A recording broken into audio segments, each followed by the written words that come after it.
Student, स्वागत है आपका अपने परिवार बीसीसी मैथमेटिक्स में। मैं हूं आर के एक्सपर्ट। आज हम आपको बताएंगे क्लास 10 का चैप्टर नंबर 3। उसके अंदर का जो एक्सरसाइज होता है 3.5 है, उसका क्वेश्चन नंबर दोस्तों 4 के पहला बताऊंगा। ठीक है, मैंने पिछले वीडियो में आपको 3 तक का सोल्यूशन आपको अच्छी तरीक़ा से दे दिया था। आज मैं लेकर आया आपके लिए प्रश्न संख्या 4 का पहला दोस्तों। ठीक है, बेहिचक आज हम समझेंगे कि प्रश्न संख्या 4 के पहला क्या है।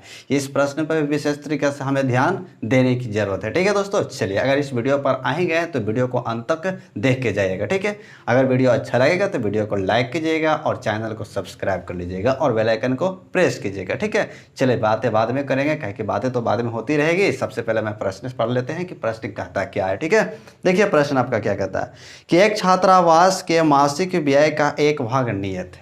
समझिए क्या कर रहा है। एक छात्रावास है, छात्रावास कहते हैं किसको, जहाँ छात्र निवास करते हैं उसको क्या करते हैं, छात्रावास कहते हैं। ठीक है, वहाँ का मासिक व्यय है जो क्या है, नियत है। मान लीजिए ना कि आप एक रूम में रहते हैं और वहाँ आपको मालिक ने बोला कि एक महीने का रुपया आपको 500 रुपया लगेगा। तो ये आपका नियत है कि एक महीना आप रहिएगा तो 500 रुपया आपसे लेगा। ठीक है, तो यह हो गया आपका नियत। और अगर मान लीजिए कि अगर आप और अधिक दिन रहना चाहते हैं तो आपको अलग से पैसे और देना पड़ेंगे ना, यही होता है।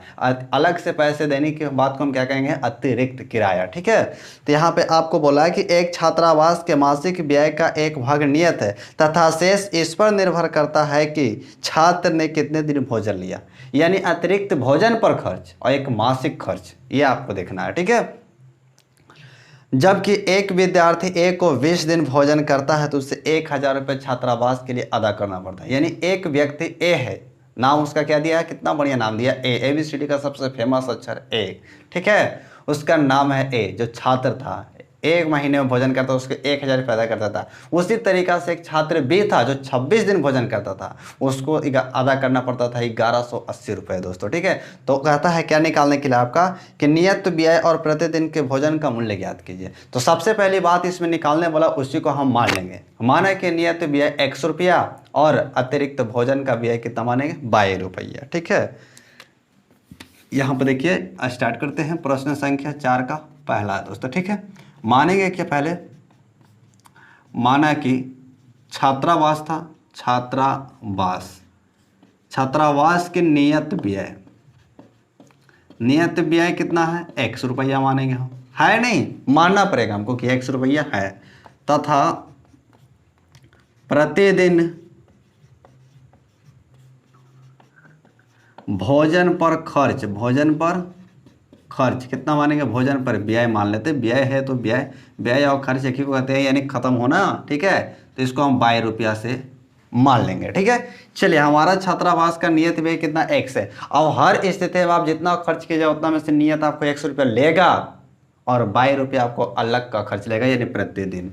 तो एक छात्र ए था जो कितना दिन भोजन करता था, 20 दिन भोजन करता था। कितना दिन भोजन करता था, 20 दिन। तो उसे 1000 रुपया अदा करना पड़ता था। तो यहाँ प्रश्नानुसार आ जाएंगे हम दोस्त यहाँ पर कि प्रश्न से क्या कहता है। देखिए 100 रुपये तो आपसे नियत है कि लेगा तो लेगा, और 20 दिन वो अतिरिक्त भोजन करता था, प्रतिदिन मिलाकर के 20 दिन। तो एक दिन का भोजन है 22 रुपया खर्च करते हैं प्रतिदिन में। ठीक है, तो 20 दिन किए तो 20 22 बराबर हमको देना कितना पड़ता था छात्रावास में, 1000 रुपया। तो ये हमारा समीकरण नंबर कितना बन गया, 1।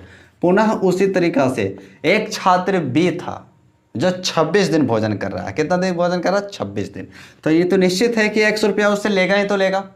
फिर 26 दिन करेगा तो 26 वाई भी लेगा उससे, बराबर उससे 1180 रुपया अदा करना पड़ता था। क्वेश्चन नंबर कितना हो गया, 2 हो गया। बस तो कहता है कि समीकरण जैसे प्राप्त होता है तो इसको आप बीजीय विधि से हल कीजिए, बीजगणित के बीजीय विधि, यानी आप पांचों में से किसी एक से हल कर दीजिए, आपका कोई गलत होने वाला नहीं है। ठीक है, तो यहाँ लिख लेंगे दोस्तों क्या कि विलोपन विधि से, किस विधि से चलेंगे, विलोपन विधि से।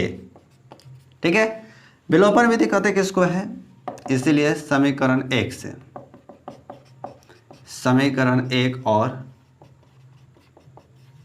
2 से दोस्तों विलोपन विधि कहते किसको, विलोपन विधि का मतलब होता है कि दोनों चर में से किसी एक चरराशि को बराबर करके दूसरे चरराशि का मान ज्ञात करना, ये आपका विलोपन विधि कहता है। ठीक है, तो समीकरण 1 और 2 देखिए, समीकरण 1 कितना था, x प्लस का 20y बराबर में 1000, ये आपका समीकरण 1 था। फिर दूसरा x प्लस 26y बराबर में कितना 1180, ये आपका समीकरण 1, ये आपका समीकरण नंबर 2। ठीक है, यहाँ पे देखिए दोनों पहले से बराबर है, यहाँ पे सिर्फ करना है कि आपको घटा देना है। क्या करना है? घटाने पर। तो यहाँ लिख देंगे दोस्तों हम क्या करने पर, घटाने पर। घटाइए, ये प्लस थे माइनस, ये भी प्लस थे भी माइनस, ये प्लस थे भी माइनस। याद रखिएगा घटाने पर चिन्ह चेंज करेंगे, जो प्लस रहेगा वो माइनस और माइनस रहेगा जो क्या हो जाएगा प्लस। या एक्स से एक्स हमारा क्या हो गया, खत्म हो गया। ठीक है, या देखिए 26 में से 20 घट गया तो माइनस का 6 बाई बचेगा। क्या है माइनस का 6 बाई बचा? क्या है कि माइनस की संख्या क्या है, बड़ा है, इसलिए माइनस में आएगा। ठीक है, इसमें भी देखिए घटा देंगे तो कितना बचेगा, माइनस का 180 बच जाएगा। ठीक है, क्या है कि 180 है जो माइनस का 1100 है, क्या बड़ा है, तो बड़ा का चिन्ह तो लाएगा ना यहाँ पर, धनात्मक कट गया, धनात्मक हो गया। बाई बराबर इधर पट्टी 6 देखिए बाई के साथ गुना में, इधर जाएगा तो किस में हो जाएगा, भाग में हो जाएगा। 6 से इसको काटेंगे तो 30 बार में, यानी बाई का मान कितना आ गया दोस्तों, 30 आ गया आपका। बाई बराबर कितना आ गया, 30 से।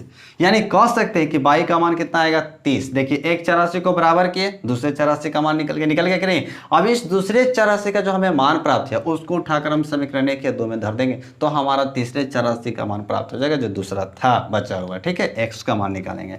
तब तक के लिए आप स्क्रीनशॉट लीजिए इसका, उसके बाद हम आगे का प्रोसेस करते हैं। बहुत तेज है आप, स्क्रीनशॉट बहुत जल्दी ले लेते हैं। ठीक है, चलिए बहुत बढ़िया, आगे करते हैं इसको हल। यहाँ क्या लिखेंगे हम दोस्त, यहाँ लिखेंगे चूंकि बाई का मान समीकरण 1 में रखने पर, 1 में रखने पर देखिए एक कितना हमारा x प्लस का 20y बराबर में 1000, ये समीकरण नंबर कितना था दोस्त, 1 था। x का x, 20 का 20, y का मान देखिए हमारा कितना 30 है, तो यहाँ पर हम क्या धर देंगे 30 बराबर में कितना आ जाएगा हमारा 1000। गुना कर लेंगे 20 और 30 को तो हो जाएगा 600, 1000 इधर है दोस्तों x बराबर। देखिए 1000 में से 600 इधर जाके घट जाएगा, क्या है कि इधर तो प्लस में ही पड़ जाएगा तो किस में जाएगा, माइनस में। यानी फाइनली कितना बचेगा, 400 बच गया आपका। एक्स और वाई का मान आपसे पूछा गया था, एक्स और वाई का मान आप निकाल लिए, लेकिन इसको इस तरीका से छोड़ने से हमें 2 नंबर में पूरा 2 नंबर नहीं मिलेगा। ठीक है, हमें 5 नंबर पाना तो 5 नंबर के लिए कुछ ना कुछ तो करना पड़ता है। चलिए अभी बताते हैं कैसे करना पड़ेगा। जो यहाँ पर लिखेंगे क्या हम 5 नंबर के लिए। ठीक है, चलिए x बराबर 400 तो y बराबर तो 30 आया था ना। ठीक है, यहाँ पे लिख लेंगे दोस्तों क्या, अतः करके, अतः छात्रावास का नियत किराया, छात्रावास का नियत व्यय निकालेंगे, किराया नहीं दोस्त, व्यय निकालेंगे। नियत व्यय को माना गया था x, क्या माना गया था दोस्त, x का मान आ गया आपका 400, यानी नियत है, यानी 1 महीना में वो 400 रुपये देगा तो देगा। तथा प्रतिदिन भोजन पर खर्च कितना किया, प्रतिदिन भोजन पर व्यय यानी खर्च करेगा, तो व्यय को हम माने थे 22 रुपया। ठीक है, तो 22 में कितना खर्च करेगा, 30 रुपया, यानी एक दिन में 30 रुपया वो खर्च करेगा अलग से, और नियत तो उसका 400 खत्म हो गया। ठीक है, चलिए दोस्त आज आपका चौथा का पहला प्रश्न भी क्या हो गया, क्लियर हो गया। ठीक है, इसी तरह के इंटरेस्टिंग वीडियो के साथ मिलेंगे आपको नेक्स्ट वीडियो में, इसका चौथा का दूसरा प्रश्न दोस्तों। ठीक है, तब तक के लिए जय हिंद, जय भारत साथियों।